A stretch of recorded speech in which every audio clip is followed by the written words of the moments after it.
بسم اللہ الرحمن الرحیم۔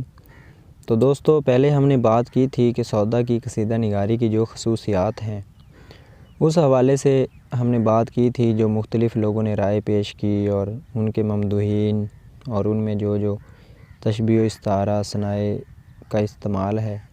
تو آج ہم بات کریں گے کہ سودا کی قصیدہ نگاری میں جو اجزائے ترکیبی ہیں، تشبیہ، گریز، مدح، دعا وغیرہ، تو اس حوالے سے کس قدر جو ہیں سودا اہمیت کے حامل ہیں۔ تو سب سے پہلے ہم بات کریں گے کہ جی سودا کی جو مطلع کی اہمیت ہے، ٹھیک ہے، ان میں تشبیہ و گریز یعنی پہلے جو اشعار ہوتے ہیں وہ کس قدر مقبول ہیں۔ سودا کے قصیدے کا کمال مطلع، تشبیہ اور گریز ہے، منفرد انداز بیان ہے۔ بعد کے قصیدہ نگاروں نے بہت زور مارا لیکن سودا کے مرتبے کو نہ پہنچ سکے۔ اگر سودا کے قصیدوں سے مطلع نکال دیے جائیں تو خوبیوں کا بڑا حصہ ضائع ہو جائے گا۔ تو اس قدر جو ہے مطلع ان کے اہمیت کے حامل ہیں۔ قصیدہ تو وہی اچھا ہوتا ہے جو شروع سے ہی توجہ اپنی طرف سامعین کی مرکوز کرے۔ سودا کو یہ فوقیت حاصل ہے۔ شعر دیکھیں کہ ہوا جب کفر ثابت ہے وہ تمغائے مسلمانی، نہ ٹوٹی شیخ سے زنار تسبیح مسلمانی۔ تو سودا نے اپنے قصیدوں کے مطلع جو ہیں وہ دلکش اور کمال کے لکھے ہیں کہ سننے اور پڑھنے والا متاثر ہو جاتا ہے۔ اسی طرح تشبیہ کی ہم بات کریں، تشبیہ جو ہوتی ہے وہ قصیدے کی تمہید ہوتی ہے جس میں شعراء کو پورا جوہر دکھانے کا موقع ملتا ہے۔ سودا کی بعض تشبیہیں جو ہیں وہ بہاریہ ہیں، بعض عاشقانہ، بعض میں شکایت زمانہ ہیں، تو بعض حکیمانہ اخلاق کی نکات وغیرہ شامل ہیں۔ سودا کی وہ تشبیہ بہت دلکش ہوتی ہے جس میں وہ قناعت اور خودداری کی تعلیم دیتے ہیں، کیونکہ وہ خود ایک خوددار انسان تھے۔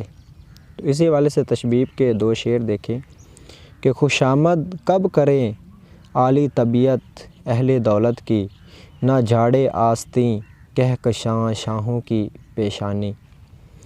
دوسرا ہے کہ اکیلے ہو کے رہ دنیا میں، گر چاہیے بہت جینا، ہوتی ہے فیض تنہائی سے عمر خضر طولانی۔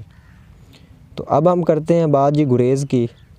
تشبیہ اور گریز کے درمیانی کڑی کو گریز کہتے ہیں۔ اس میں شاعر کی قادر الکلامی کا پتہ چلتا ہے کہ کس طرح سے وہ سامعین کو اپنی طرف متوجہ کر سکتا ہے۔ اس میں کوئی چند ایک رائے نہیں ہے۔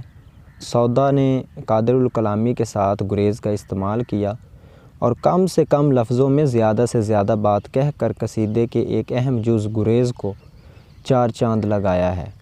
تو ایک قصیدہ جو حضرت علی کی شان میں ہے، اس کی تشبیہ میں معشوق کی بے وفائی کا گلہ کرتے ہوئے گریز کا حسن ملاحظہ کریں کہ فریاد کروں کس سے رواداری کی تیرے، کہنے کے لیے گبرو مسلمان ہے برابر۔ تو یہ ایک بے وفائی کا گلہ کرتے ہوئے لکھا گیا ہے شعر۔ تو اسی طرح ہم آتے ہیں جی مدح کی طرف۔ گریز کے بعد جو ہے ایک اہم جز مدح کہلاتا ہے۔ گریز کے بعد جو اہم جز ہے وہ مدح کہلاتا ہے۔ قصیدہ دراصل کسی کی مدح کے لیے ہی تو لکھا جاتا ہے۔ اس میں شاعر ممدوح کے جو ہے جاہ و جلال، عظمت و بزرگی، شجاعت و جرأت اور عدل و انصاف کی تعریف کرتا ہے، لیکن مدح میں ایک بات کا خاص خیال رکھا جاتا ہے کہ سلاطین، امراء اور اہل دین کی مدح کے درمیان فرق رکھا جائے۔ وزیر، مشیر، درباری اور حاکم کے لیے ان کے مرتبے کے مطابق الفاظ استعمال کیے جائیں۔ تو اگر بات کریں تو یہ ساری چیزیں غالب کے ہاں بھی نظر آتی ہیں۔ مثلا رسول پاک صلی اللہ علیہ وسلم کی مدح میں ان کا شعر دیکھیں کہ ملک سجدہ نہ کرتے، ٹھیک ہے، خاکی کو گر اس کی امانت دار نور احمدی ہوتی نہ پیشانی۔ کہ ملک سجدہ نہ کرتے، آدم خاکی کو گر اس کی امانت دار نور احمدی ہوتی نہ پیشانی۔ تو سودا نے جو ہے حضرت امام حسین کی مدح میں اشعار کہے ہیں۔ چونکہ وہ شہید الشہداء ہیں اس لیے سودا نے زمین کربلا کی عظمت پر بھی روشنی ڈالی ہے۔ تو اسی طرح ہم جو ہے بات کرتے ہیں آگے دعا کے حوالے سے. کچھ چیزیں یہ مزید میں نے لکھی ہوئی ہیں تو وہ بھی آپ جو ہے اس میں لکھ سکتے ہیں. دعا کے حوالے سے ہے کہ قصیدے کا آخری جز حسن طلب و دعا کہلاتا ہے.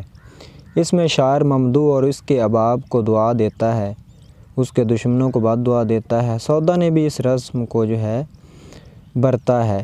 عالمگیر ثانی کو یوں دعا دیتے ہیں کہ سودا کرے ہے ختم دعا پہ سخن، اس جا نہیں ہے طول سخن مقتضائے ادب. کہ سودا کرے ہے ختم دعا پر سخن، اس جا نہیں ہے طول سخن مقتضائے ادب. مقتضائے داب، ٹھیک ہے. تو یہ لفظ میں نے درست کر دیا ہے، آپ بھی اس کو کر لینا. تو مختصر یہ کہ ہجویہ قصیدے کا ان کو بانی کہا گیا ہے کیونکہ ہجویہ قصیدے بہت کم لکھا گیا ہے، کیونکہ قصیدہ صرف تعریف کے لیے لکھتے تھے. مگر سودا نے ہجو کو ہجوی ہی لکھا ہے، اور جہاں ان کو تعریف کی ضرورت تھی وہاں انہوں نے تعریف کی ہے. لیکن انہوں نے جب لوگ حسن و عاشقی میں پڑے ہوئے تھے اور غزل لکھ رہے تھے، صرف اور صرف اپنے محبوب کے جمال کا تذکرہ کر رہے تھے، تو اس دور اشوب میں سودا کو اپنے حالات کا اشوب نظر آیا، تو انہوں نے اس دور کے حالات کو ہجویہ قصیدے کی صورت میں لکھنا شروع کر دیا. تو یہ تھی ان کی جو ہے اجزائے ترکیبی کے حوالے سے سودا کی جو اہمیت ہے اس حوالے سے گفتگو.